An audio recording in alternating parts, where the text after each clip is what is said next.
A escola DOD, ela é uma escola de professores preparada para os alunos.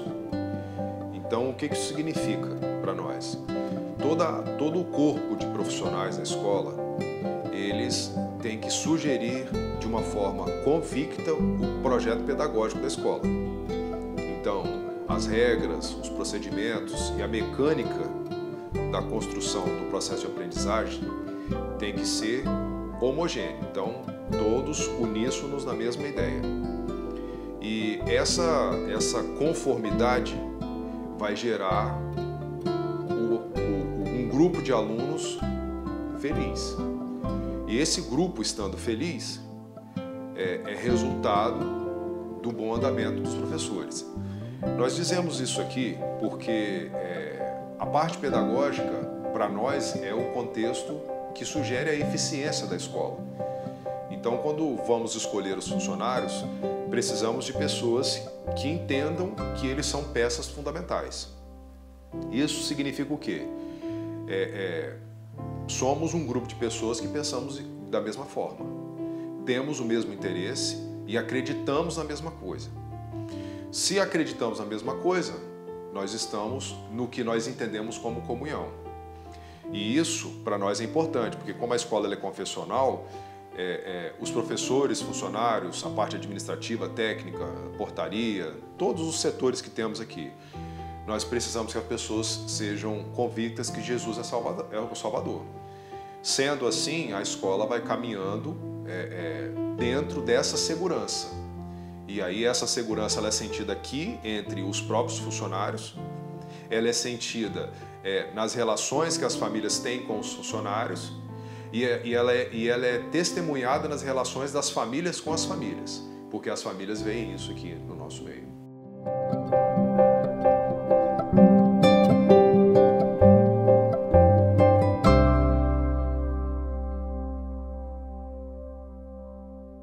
Para nós, o objetivo da contratação do funcionário é que ele esteja aqui e ele permaneça aqui. Então, nós não gostamos de testes. Então, a ideia é que o funcionário venha e ele já, dentro do que interessa, fique conosco, né, e cresça conosco.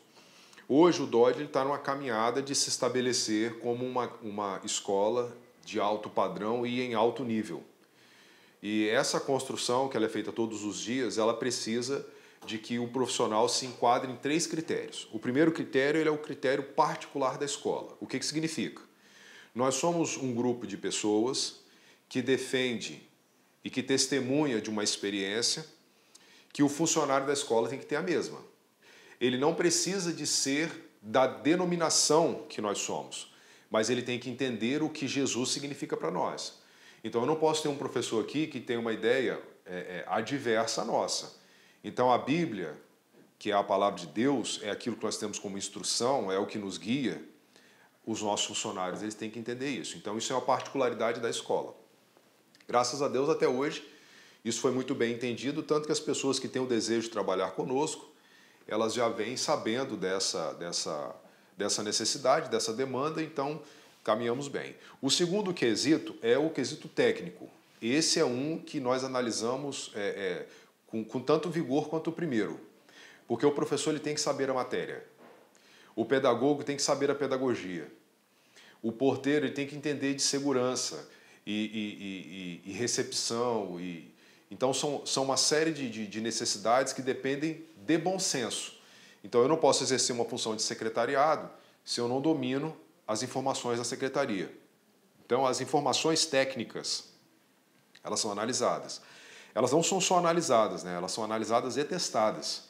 Então, nós não gostamos de trabalhar com subjetividade. Nós precisamos de situações concretas. E essa parte acadêmica, que é a parte técnica, do saber fazer, ela depende da experiência da pessoa, de onde ela trabalhou, de como ela viveu. Nós temos funções aqui, por exemplo, que a idade da pessoa ela é fundamental e são situações que elas não desmerecem um ou outro. Elas só servem para o critério de determinada função. E, por fim, nós temos a análise que é a psicológica, né? As pessoas costumam dizer que esse é o psicotécnico, né? Nós costumamos levar para o lado da saúde emocional. E por que isso tem aqui? O segmento de educação ele é muito tenso emocionalmente. Então, precisamos de pessoas de equilíbrio. Então, essas demandas psicoemocionais de rigidez, muito explosivas, não funcionam com escola. Não é só aqui no Dodge, é em qualquer escola.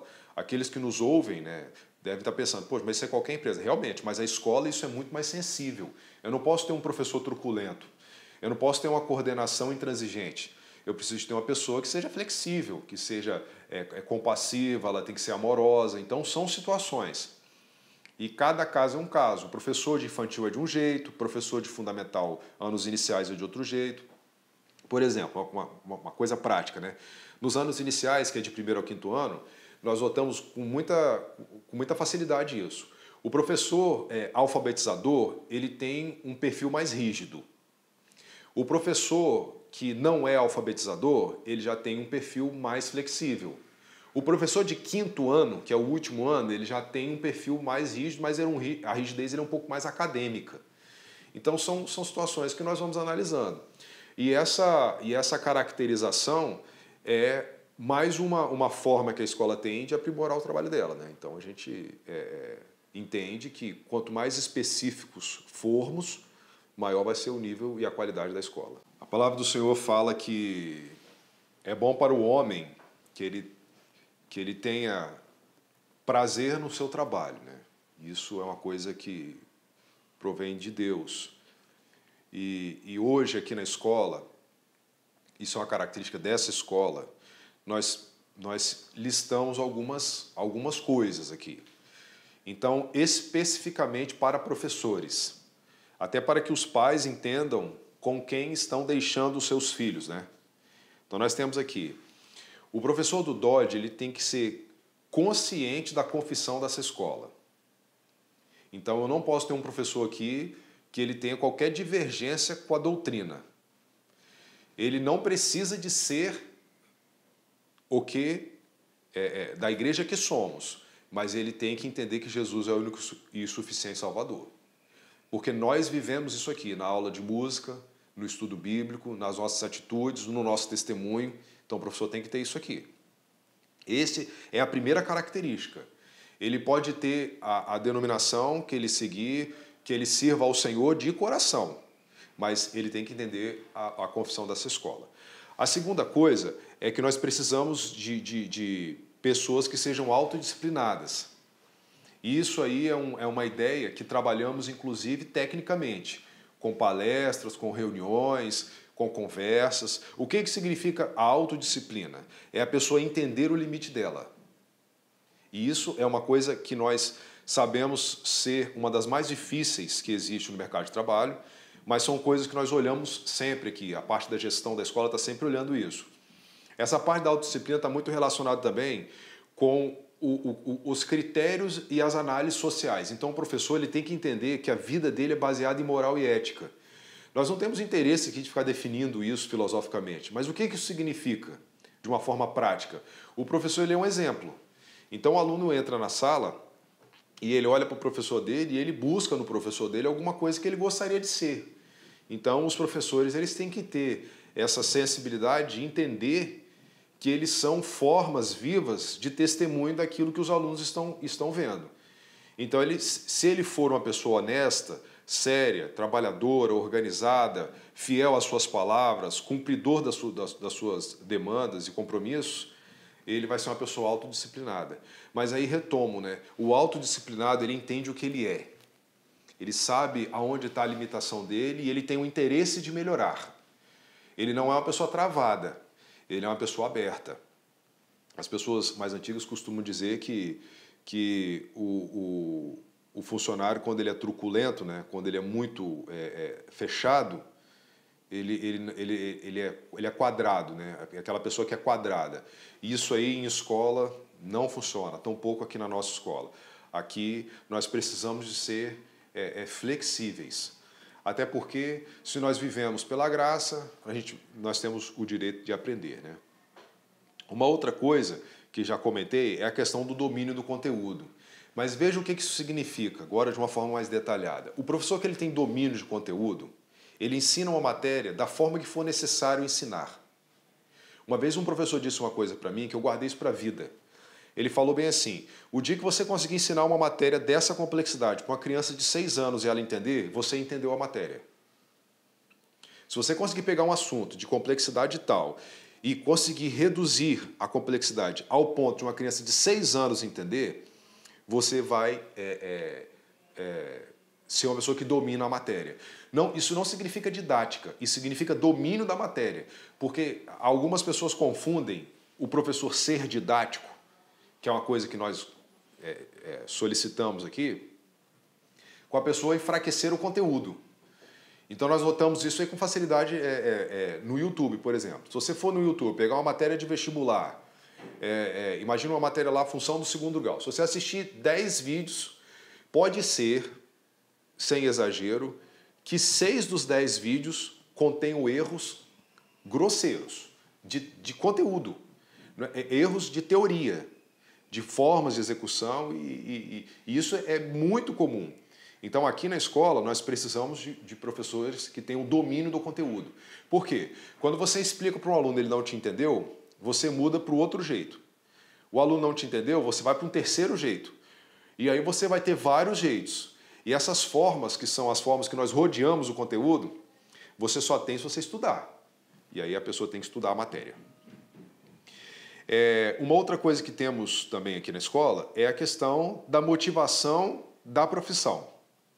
E aí tem até um texto bíblico que fala bem assim, e todas as coisas sejam feitas com amor. O professor que ele não é professor, você vê assim, de primeira. Quem é professor há muito tempo, bate o olho, essa pessoa não é professor. Ela deve ter tentado várias coisas e caiu nessa profissão. Ou ela está aqui e não consegue se convencer de sair. O professor ele é uma pessoa feliz. O professor ele tem prazer no que ele faz. O professor ele não é conteudista. O professor ele quer fazer que a pessoa tenha alegria naquilo que alegra ele. Então não é uma imposição, é um chamado. Esse é professor. Ele não impõe a matéria, ele chama a pessoa para a matéria dele. Então não é uma coisa invasiva, nem agressiva. O professor ele é alegre. E ele se motiva na alegria dele. Ele não precisa de motivações externas, não. Ele olha para poxa, eu vou usar isso aqui na minha aula. Vou trazer para cá. São coisas que nós observamos, analisamos, induzimos e ajudamos, né? Os outros professores. E tem uma coisa na motivação e alegria que nós entendemos como características dos professores do Dodge, que eles convivem entre si com essa motivação, né?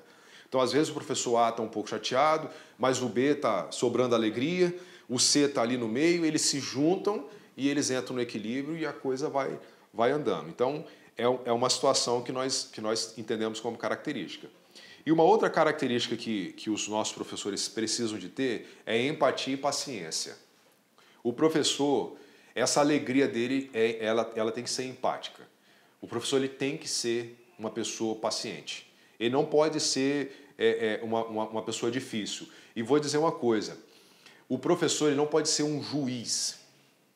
Ele não é juiz. Uma vez eu ouvi uma frase que ela dimensiona um pouco isso. Existem professores que são incendiários e existem professores que são bombeiros. Nós queremos os bombeiros. Nós precisamos dos professores que acalmem. Então você não acalma gritando, você não acalma batendo, você não acalma punindo, você acalma com paciência.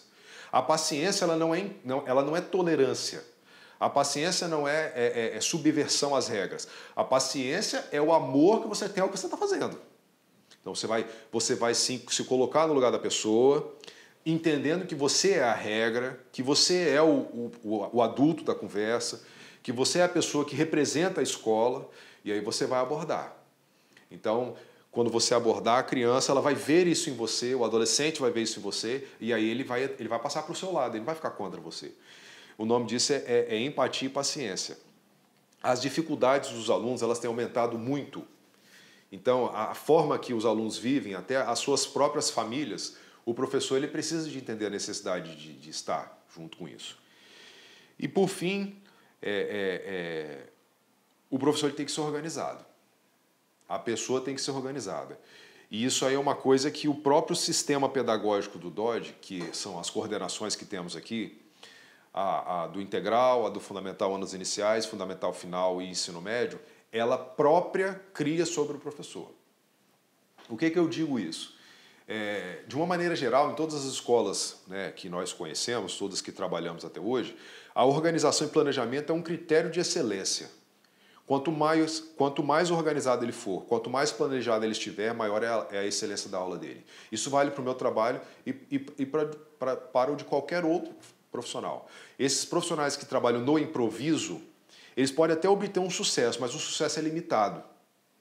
Então veja, se todas as coisas que fazemos com amor, o amor disso, ela é inclusive um amor que me organiza. E essa organização, ela é vista na aula, ela é vista nos resultados. Por exemplo, né? Chega para mim uma prova aqui, tinha lá 30 alunos na sala, 27 alunos ficaram abaixo da média. Isso é uma preocupação que a gestão tem quanto à organização do processo. Então, alguma coisa no processo falhou, porque não tem como uma situação dessa acontecer. É óbvio que existem casos, circunstâncias, fenômenos que são analisados pedagogicamente, psicoemocionalmente, que podem ter gerado isso aí. Mas para nós a primeira coisa que vem é a organização. A organização ela precisa ser ajustada. E aquilo que já dissemos, né, nós não viemos para cá acertar todos os dias. Nós viemos aprender todos os dias. E isso que dissemos aqui é o nosso objetivo. Nós vamos alcançando isso dia a dia. E o que eu sempre digo para os professores, né? O nosso caminho, ele é, como diz o livro de Provérbios, né? Ele vai brilhando, brilhando, brilhando até ser dia perfeito. Até Jesus voltar, nós temos a chance de aprender e aprimorar os nossos trabalhos aqui. Mas tudo isso que eu disse aqui das características dos professores, elas têm que se alinhar ao fato de que aqui dentro da escola nós somos testemunha do que Deus está fazendo. Essa escola, ela é o testemunho vivo do que Deus tem feito nos nossos alunos e principalmente para aqueles que não são convertidos e confessos daquilo que Deus é. Na sala de aula, há alguns conteúdos que eles são sempre polêmicos, né? Possivelmente, nas próximas oportunidades, nós falaremos objetivamente de cada caso, né? Mas os professores eles são indicados, né, e são postos entendendo de que nós não somos pessoas que fazem nenhum tipo de modelamento filosófico e nós não temos nada com essa parte da instrução. A educação ela é feita pela família. A escolarização é feita pela escola. Então nós escolarizamos. Então aqui é o letramento, é a alfabetização, é o conteúdo geral, isso aqui. A cultura da educação, do refino, dos atos, das atitudes, a escola também tem ela aqui dentro, mas isso vem da família. Então, história, por exemplo, filosofia, sociologia, que são matérias sensíveis, nós ensinamos? Sim, mas o professor entende que ele é um mero informador. A discussão ela é dentro do conteúdo, ela não é dentro de demandas ideológicas. Então, isso aqui é inegociável. Nós somos pessoas que prezam pelo conteúdo acadêmico. As demandas que depreendem da opinião, né, e que vão de encontro a opiniões, nós não tratamos aqui. E os professores também não tratam, porque isso é uma coisa regulada pela escola.